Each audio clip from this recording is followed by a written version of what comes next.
Assalomu alaykum aziz kanalimiz obunachilari. Bugun sizlarga Telegramda istoriyalarni yashirincha kuzatish yo'lini o'rgataman. Bunda istoriyani ko'rganingiz u odam ko'rmaydi. Telegramga kirib olamiz va shu botdan foydalanamiz. Telestory bot belgilab o'tdim. Shu botga kirib olib startni bosamiz. Startni bosganingizdan keyin o'zingiz kuzatmoqchi bo'lgan odamingizni username'ini yozib olasiz.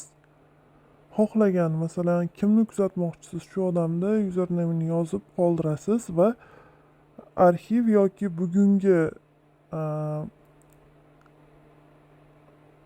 menyuni tanlab, xohlasangiz arxivdagi, xohlasangiz bugungi istoriyani kuzatsangiz bo'ladi. Lekin u odamga bu ko'rinmaydi. Videoim yoqqan bo'lsa, like va kommentariyani kutib qolaman. O'xshagan bo'lsa yozib qoldiring.